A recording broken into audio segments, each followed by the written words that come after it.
আসসালামু আলাইকুম। ডক্টর মোহাম্মদ ইউনূস 104 জন প্রতিনিধি নিয়ে জাতিসংঘ অধিবেশনে যোগ দিয়েছিলেন। 104 জন প্রতিনিধি নিয়ে যে তিনি জাতিসংঘ সম্মেলনে যোগ দিয়েছেন, এই টাকা তিনি কোথায় পেলেন? তিনি আমার দেশের রাষ্ট্রীয় খরচে এত বিশাল বহন নিয়ে কেন জাতিসংঘ অধিবেশনে যাবেন? সেখানে হাজার হাজার কোটি টাকা তিনি কেন ব্যয় করবেন? আমার দেশের মানুষ এখনো রাস্তায় ঘুমায়, না খেয়ে থাকে, আর তিনি বিলাসবহুল বহন নিয়ে তিনি জাতিসংঘ অধিবেশনে যাবেন। আবার ওখানে গিয়ে তিনি আমার রাষ্ট্রের জনগণকে তিনি অপমানিত করেছেন। তিনি তাদেরকে নিরাপত্তা দিতে ব্যর্থ হয়েছেন। তিনি তার নিজের প্রোটোকল নিয়ে চলে গেছেন। তিনি আমার এই বাংলাদেশকে বিশ্বের দরবারে অপমানিত করেছেন। ডক্টর মোহাম্মদ ইউনূস, আপনি নোবেল পেয়েছেন শান্তিতে। নোবেল পাওয়ার রাজনীতি করা কিন্তু এক জিনিস নয়, এই দুইয়ের মধ্যে কিন্তু পার্থক্য রয়েছে। আপনি বাংলাদেশে উন্নয়ন করেছেন। আপনি কি উন্নয়ন করেছেন? আপনি আপনার নিজের আখর গুছিয়েছেন। আপনি আপনার গ্রামীণ ব্যাংকে আগাম কর থেকে অব্যাহতি দেওয়ার ব্যবস্থা করেছেন।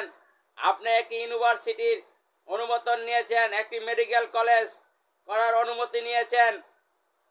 আপনি আদম ব্যবসার লাইসেন্স নিয়েছেন। আপনি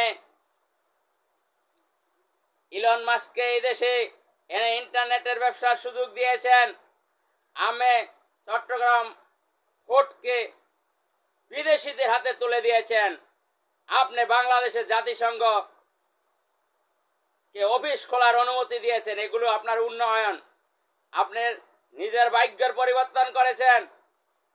এই এক বছরে আপনি দেশের জনগণের জন্য কি উন্নয়ন করেছেন? আপনি এখনো বিচার কাজ দৃশ্যমান করতে পারেন নাই। জুলাই সনদের স্বীকৃতি আপনি এখনো দিতে পারেন নাই। আপনি উন্নয়ন করেছেন? আপনি কোনো উন্নয়ন করেন নাই। আপনি নিজের ভাগ্যের পরিবর্তন ঘটিয়েছেন, দেশের মানুষের ভাগ্যের পরিবর্তন আপনি ঘটাননি। আপনি ব্যর্থ। আপনি ব্যর্থ বলে প্রমাণিত হয়েছেন।